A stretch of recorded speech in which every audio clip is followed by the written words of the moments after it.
नमस्कार, मैं रविंद्र त्रिपाठी, सहायक आचार्य बीएड विभाग, आप सभी का अपनी संस्था साकेत गर्ल्स पीजी कॉलेज के यूट्यूब चैनल ई शिक्षा पर हार्दिक स्वागत करता हूं। डियर व्यूअर्स, आज हम लोग रिसर्च मेथडोलॉजी के अंतर्गत पढ़ेंगे कि रिसर्च प्रॉब्लम क्या होती है, शोध समस्या क्या होती है, और एक शोधार्थी जब शोध समस्या का चयन करता है, शोध समस्या को, रिसर्च प्रॉब्लम को चुनता है, तो उसे किन बातों को ध्यान में रखना चाहिए।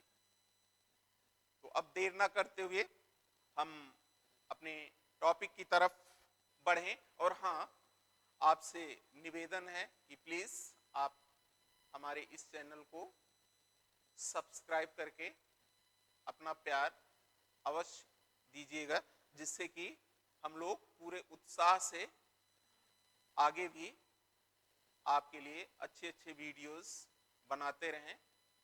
तो अब हम अपने टॉपिक की तरफ चलते हैं और आज का हमारा टॉपिक है शोध समस्या, रिसर्च प्रॉब्लम।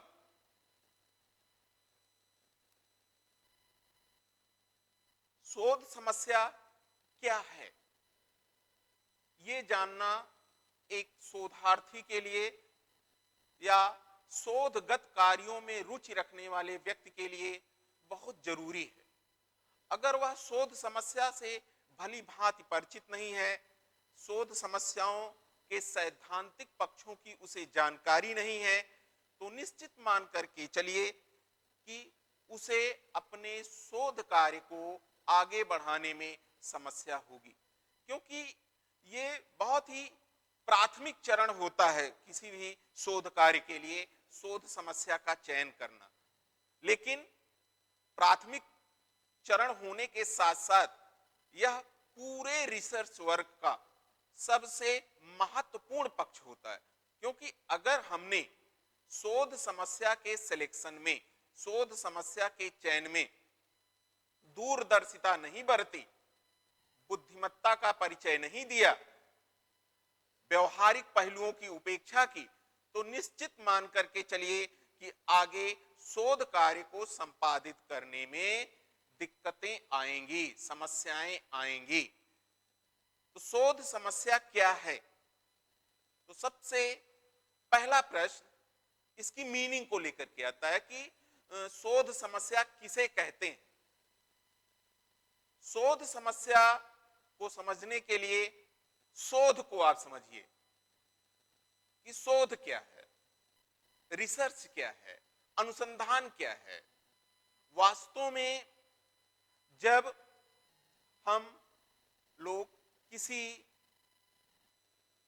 चर या चरों के पारस्परिक अंतर क्रियात्मक संबंधों का आवृत्त्यात्मक या गहन अध्ययन करते हैं और निष्कर्ष निकालते हैं तथा उस निष्कर्ष का सामान्यीकरण करते हैं, तो उसे अनुसंधान कहा जाता है।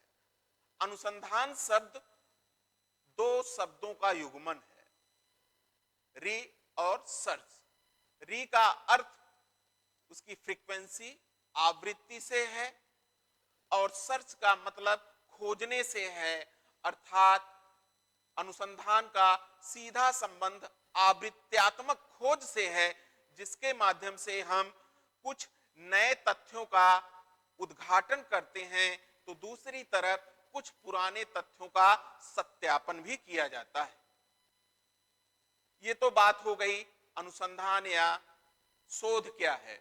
शोध का एक अभिप्राय संस्कार से भी होता है, शुद्ध से भी होता है, अर्थात जब हम किसी चीज को शुद्ध करते हैं। वास्तव में भौतिक जगत की जो वस्तुएं हैं या भौतिक जगत में जो कुछ है, इसमें समय और स्थान सापेक्ष तमाम मलिनता आ जाती है, अशुद्धि आ जाती है।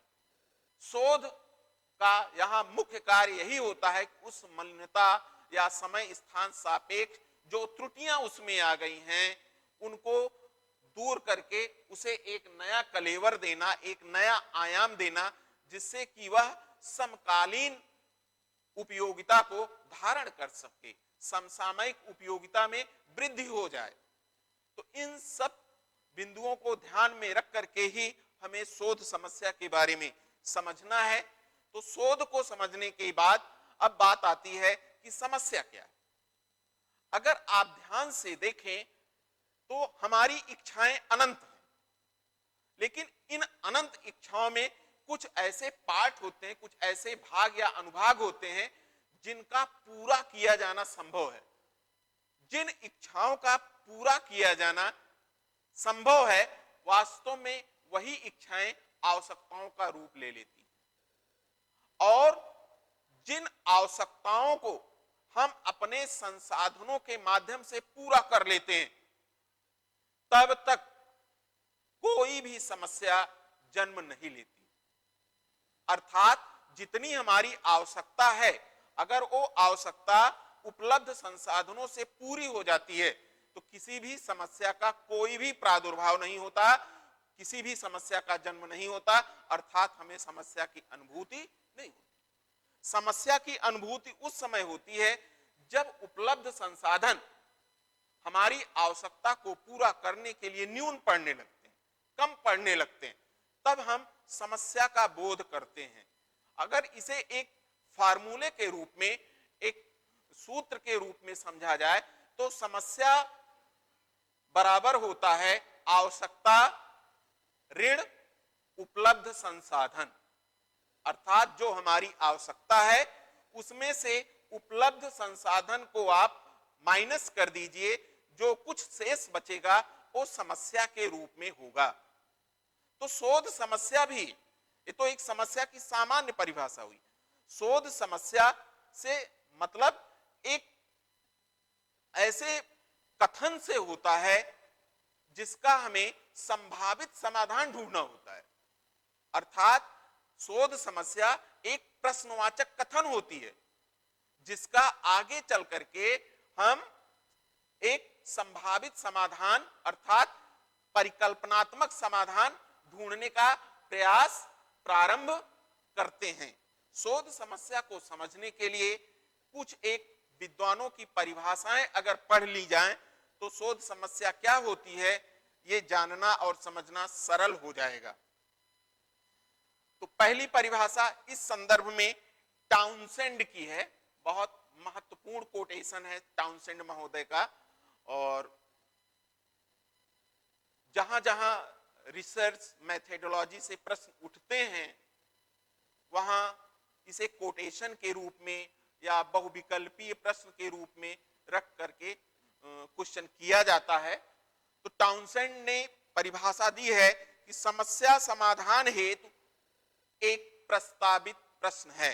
समस्या समाधान हेतु प्रस्तावित एक प्रश्न है, अर्थात समस्या एक प्रश्न के रूप में हमारे सामने आती है जिसका समाधान हमें ढूंढना होता है, अर्थात जिसके समाधान हेतु हमें कार्य करना होता है। दूसरी परिभाषा कर्लिंगर महोदय की है। कर्लिंगर ने कहा कि समस्या एक प्रश्नवाचक वाक्य अथवा विवरण है।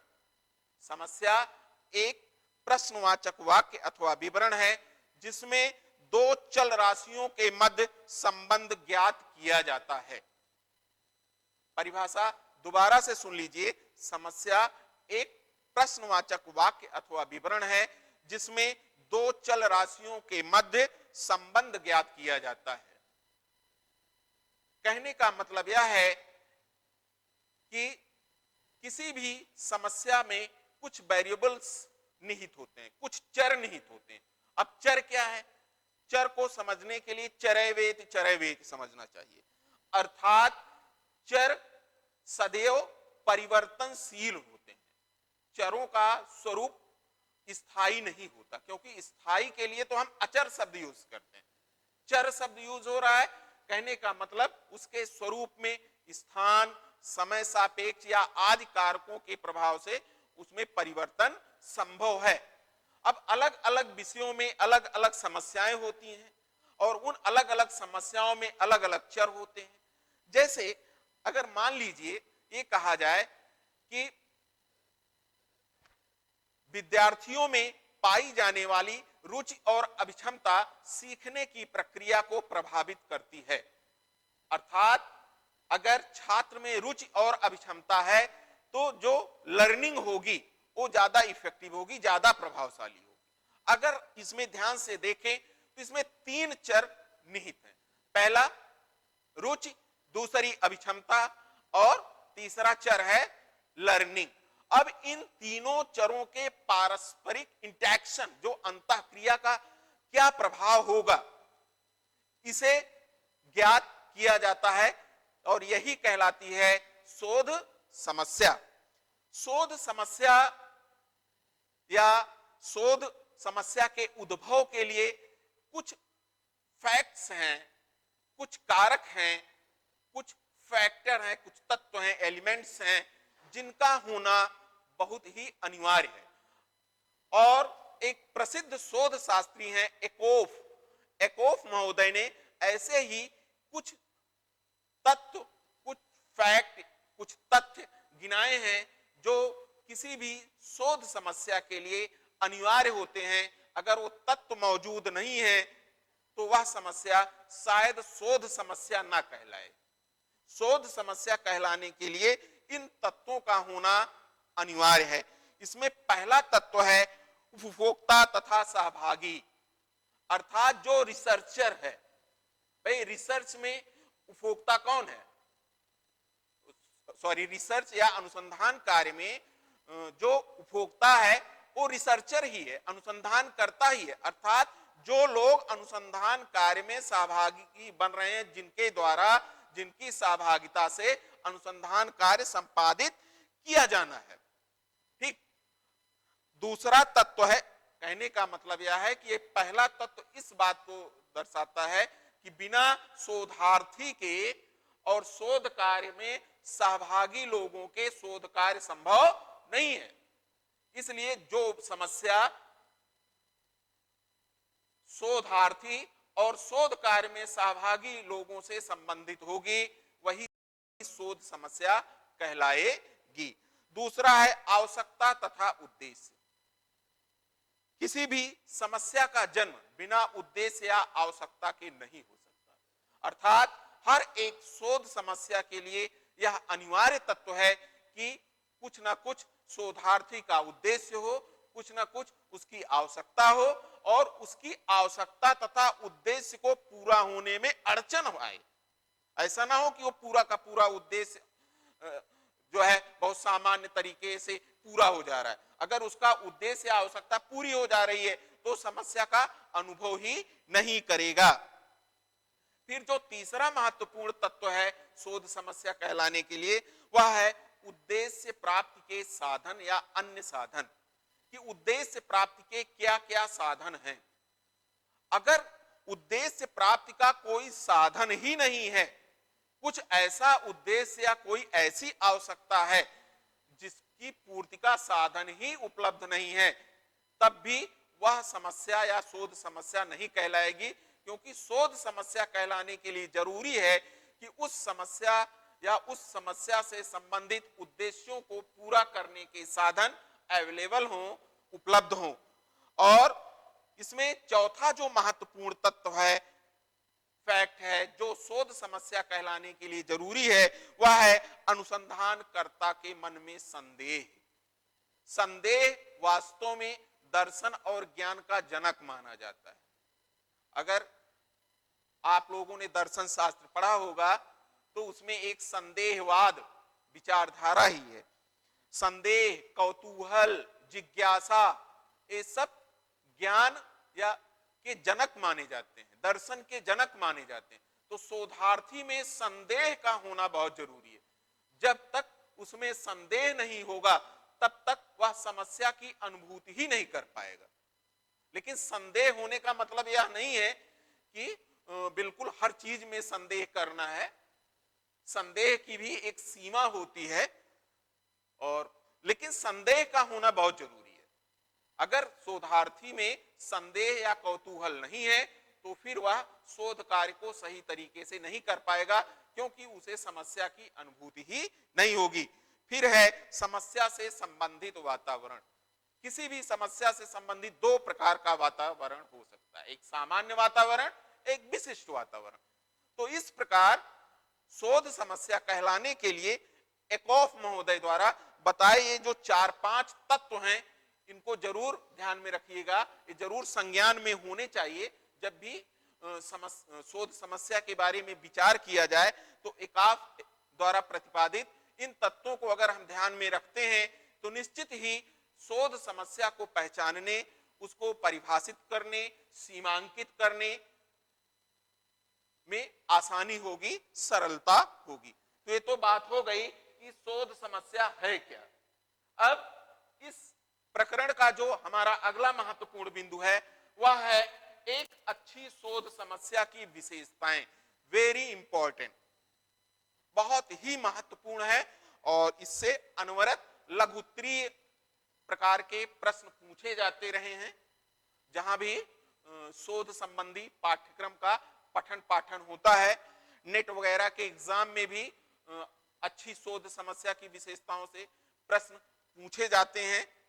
तो इस अब अच्छी विशेषताओं में अर्थात हमारी शोध समस्या अच्छी तभी होगी, हमारी शोध समस्या प्रभावशाली तभी होगी, हमारी शोध समस्या रिसर्चेबल, शोध परक तभी होगी जब इनमें से अधिकांश विशेषताएं उस शोध समस्या में मौजूद हों।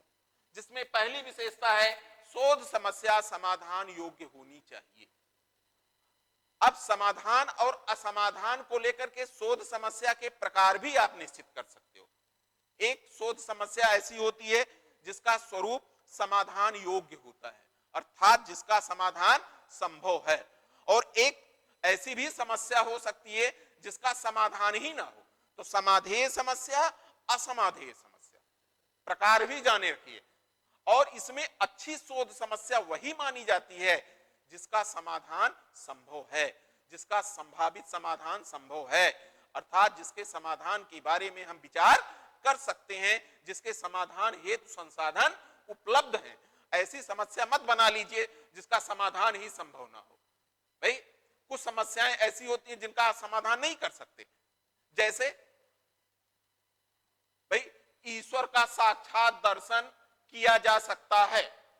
अब बताइए, अब अगर ऐसी इस प्रकार की शोध समस्या आपने तैयार कर ली, या किसी नैतिक मूल्य से या किसी नैतिक इश्यूज से, मॉरल इश्यूज से आपने कोई प्रॉब्लम क्रिएट कर ली, या किसी धर्म से या किसी के आस्था से जुड़ी हुई कोई समस्या आपने उत्पन्न कर ली, तो उसके समाधान में दिक्कतों का आना तय है। दिक्कतें नहीं, उसका समाधान ही नहीं हो पाएगा।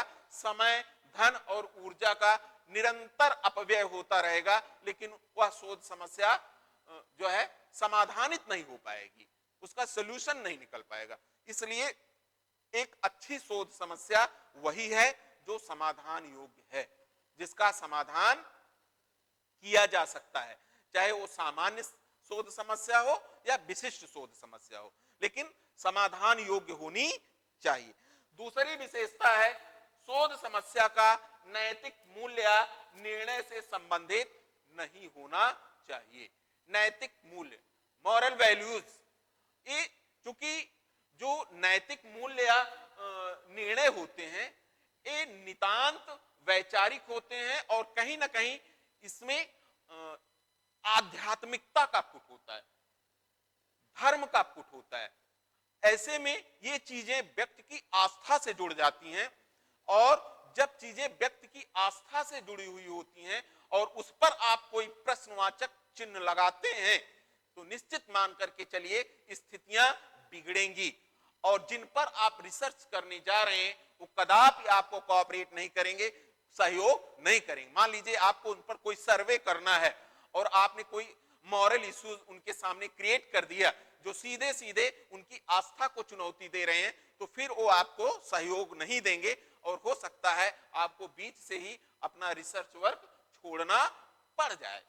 तीसरा है शोध समस्या ना तो अधिक विशिष्ट होनी चाहिए ना ही अधिक सामान्य, अर्थात मध्यम मार्ग उत्तम मार्ग। शोध समस्या का स्वरूप बहुत अधिक स्पेसिफिक या विशिष्ट नहीं होना चाहिए। अब बहुत अधिक विशिष्ट नहीं होना चाहिए का मतलब क्या है?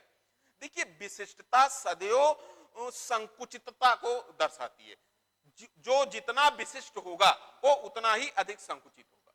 अगर कोई विशिष्ट क्षेत्र है तो संकुचित क्षेत्र हो जाएगा, विशिष्ट विचार है तो संकुचित विचार हो जाएगा।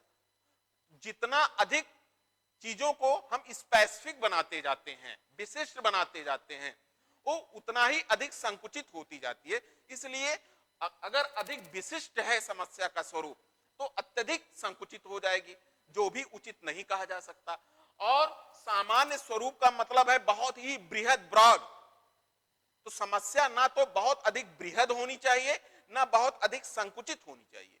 यहां विशिष्ट और सामान्य स्वरूप का मतलब यही है कि समस्या ना तो अधिक बृहद होनी चाहिए ना अधिक संकुचित होनी चाहिए, बल्कि आवश्यकता अनुरूप जिसका हम सरलता से प्रस्तावित समाधान ढूंढ सकें, ऐसा समस्या का स्वरूप होना चाहिए। अगली विशेषता है शोध समस्या वैज्ञानिक होनी चाहिए। अब वैज्ञानिक होने का मतलब क्या है? वैज्ञानिक होने का सीधा सा अभिप्राय है कि समस्या कार्य कारण आधारित होनी चाहिए, क्योंकि विज्ञान ऐसा ज्ञान है जो कार्य कारण पर आधारित होता है। वैज्ञानिक शब्द का मतलब ही होता है विज्ञान से संबंधित। अब शोध समस्या वैज्ञानिक तभी होगी जब वैज्ञानिक रीत नीति पद्धति से उसका अध्ययन किया जा सके। अब वैज्ञानिक रीत नीति पद्धति क्या है? जैसे समस्या की अनुभूति, समस्या से संबंधित परिकल्पना का निर्माण, आंकड़ों का संग्रहण विश्लेषण, तुलना, निष्कर्ष निकालना, सामान्यीकरण, ये सब किसी वैज्ञानिक विधि या पद्धति के चरण हैं। अगर इन चरणों को किसी समस्या के समाधान हेतु अप्लाइड किया जा सकता है, अनुप्रयुक्त किया जा सकता है, तो निश्चित मान के चलिए उसका स्वरूप वैज्ञानिक है। तो इन बिंदुओं को ध्यान में रखना होगा, तभी कोई शोध समस्या वैज्ञानिक है अथवा नहीं है इसका निर्धारण हम आप कर सकेंगे। अर्थात समस्या कितना कार्य कारण पर आधारित है। तो दूसरा इंपॉर्टेंट फैक्ट यह है कि समस्या के समाधान में हम वैज्ञानिक पद्धति का कितना सफलतापूर्वक प्रयोग कर सकते हैं। अगली विशेषता है शोध समस्या संबंधित चरों से स्पष्ट रूप से जुड़ी होनी चाहिए। अभी हमने बताया कि कोई भी शोध समस्या चर आधारित होती है, अर्थात किसी भी समस्या में 1, 2, 3, 4 इस तरीके के चर निहित होते हैं। लेकिन यहां ध्यान रखना चाहिए कि बहुत अधिक चरों की मात्रा नहीं होनी चाहिए, नहीं तो शोध कार्य अत्यधिक जटिल हो जाएगा। संतुलित रूप में 2 या 3, 4 चर को शामिल करना चाहिए। लेकिन जो भी चर शामिल हो रहे हैं शोध समस्या में, शोध समस्या का जो कथन किया जाए, जब जो है प्रॉब्लम को व्यक्त किया जाए, शोध समस्या को लिखा जाए, व्यक्त किया जाए, तो उन चरों का स्पष्ट बोध हो जाना चाहिए। अगर समस्या में चरों का स्पष्ट बोध नहीं हो पा रहा है तो निश्चित मान करके चलिए वो शोध समस्या खंडन है, कोई मतलब नहीं है उस शोध समस्या का। अगली विशेषता है शोध समस्या ऐसी होनी चाहिए जिसकी जांच आनुभविक विधियों द्वारा संभव हो। आनुभविक विधियां मतलब इंपीरिकल मेथड्स, जिसका अनुभव हम आप लोग कर चुके हैं। जैसे एक उदाहरण मैं आपको दे रहा हूं कि मान लीजिए कुछ लोग 4 आर्य सत्य पर उंगली उठा सकते हैं कि अरे गौतम बुद्ध को कोई अनुभूति नहीं हुई थी, लेकिन वो गलती हम आप लोगों की है, ना कि गौतम बुद्ध की। गौतम बुद्ध ने अनुभूति किया, उनके लिए वो 4 आर्य सत्य इंपीरिकल थे, लेकिन हम आप लोगों के लिए नहीं, क्योंकि हम आप लोगों की मानसिक और शारीरिक सामर्थ्य उतनी नहीं है। तो फिर यहां मुहावरा लागू हो जाता है कि अंगूर खट्टे होते हैं, जानने से अच्छा है आरोप ही मर दो कि ऐसा कुछ था ही नहीं। तो अनुभविक विधियां ऐसी होती हैं, अनुभविक विधियों को बहुत ही सामान्य रूप में अगर समझा जाए तो व्यवहारिक विधियां, अर्थात जिसका हम प्रैक्टिकली समाधान कर सकते हो, जिसके समाधान के लिए कुछ ऐसी विधियां हो जो इसके पहले यूटिलाइज की जा चुकी हैं, अनुप्रयुक्त की जा चुकी हैं, उनका उपयोग किया जा चुका है। अगर उनके माध्यम से शोध समस्या की जांच संभव है तो ऐसी शोध समस्या को उत्तम कोटि की शोध समस्या माना जाता है। तो ये कुछ अच्छे शोध समस्या की विशेषताएं हैं, इनको एक शोधार्थी को अवश्य ध्यान में रखना चाहिए अगर वो शोध समस्या का चयन करने जा रहा है। साथ ही इस प्रकरण में अगला जो महत्वपूर्ण बिंदु है वह है शोध समस्या चुनाव के सिद्धांत। कुछ ऐसे सिद्धांत हैं, कुछ ऐसे उपागम हैं जिनका अनुपालन एक शोधार्थी को शोध समस्या के चयन के समय सुनिश्चित करना होता है। अगर इन सिद्धांतों का अनुपालन एक शोधार्थी द्वारा, एक रिसर्चर द्वारा संभव नहीं किया जाता है अनुपालन, तो निश्चित मान करके चलिए कि शोध कार्य में बहुत ही अधिक समस्या आनी तय है।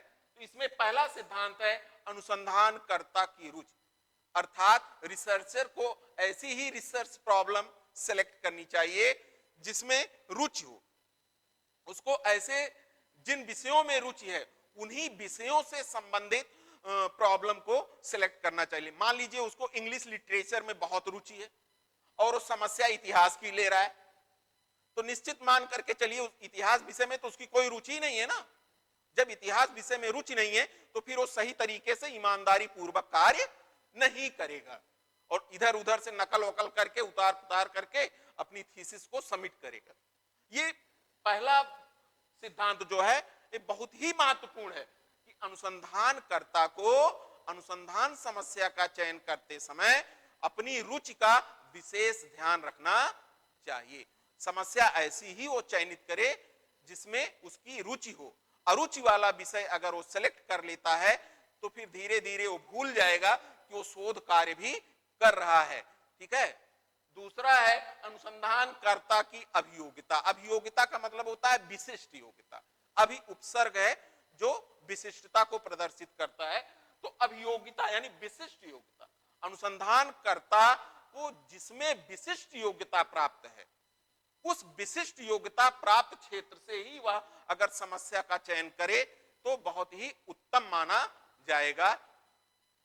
तीसरा सिद्धांत है समाधेय समस्या, अर्थात रिसर्चर को, शोधार्थी को सदैव ऐसी समस्या का चयन करना चाहिए जो समाधान योग्य हो।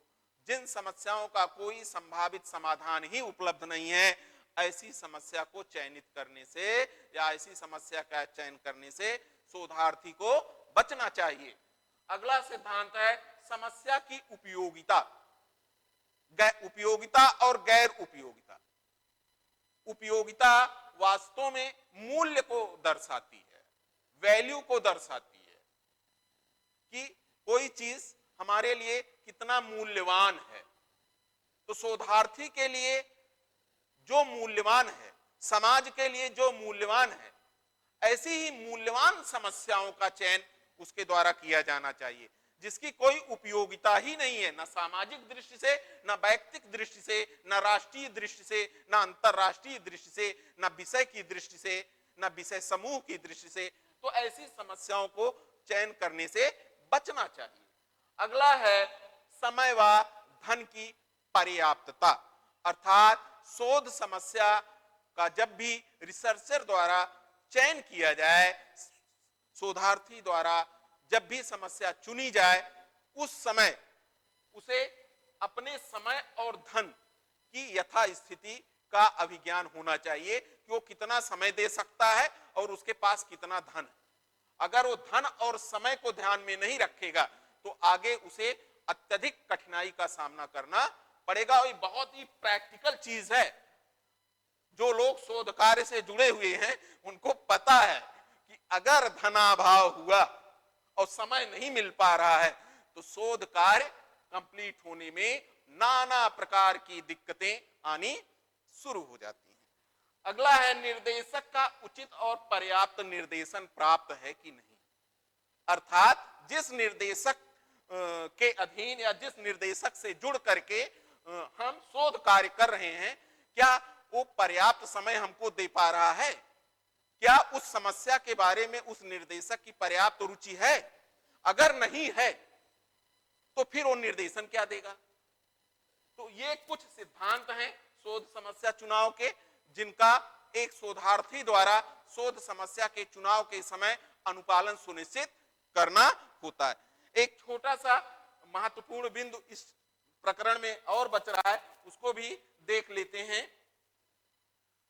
शोध समस्या के स्रोत कि जब भी शोध समस्या चयनित की जाती है उसके स्रोत क्या क्या हो सकते हैं, तो इस बारे में विद्वानों ने तो बहुत सारे स्रोतों का वर्णन किया है। उसका अध्ययन आप लोग करिएगा या समय मिलेगा तो हम आपको बताएंगे। लेकिन कुछ महत्वपूर्ण बिंदुओं की तरफ गुड तथा स्केट महोदय ने ध्यान दिलाया था, जिसमें है विशेष अध्ययन, शैक्षिक कार्यक्रम का अनुसरण, ज्ञान के किसी क्षेत्र का विश्लेषण, वर्तमान आवश्यकता पर विचार, अनुसंधान की पुनरावृत्ति, अध्ययनांतर्गत विभिन्न क्षेत्र।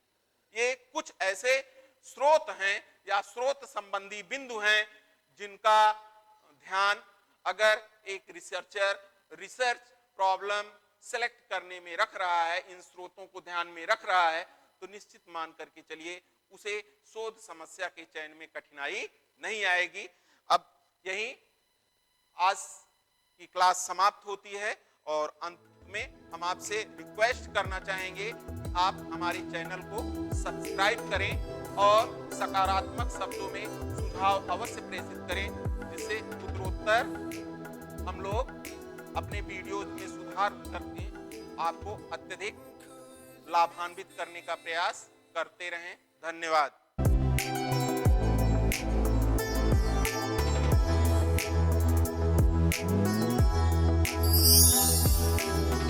चैनल को सब्सक्राइब करें और बेल आइकन को प्रेस करें ताकि आपको मिले सभी नोटिफिकेशंस।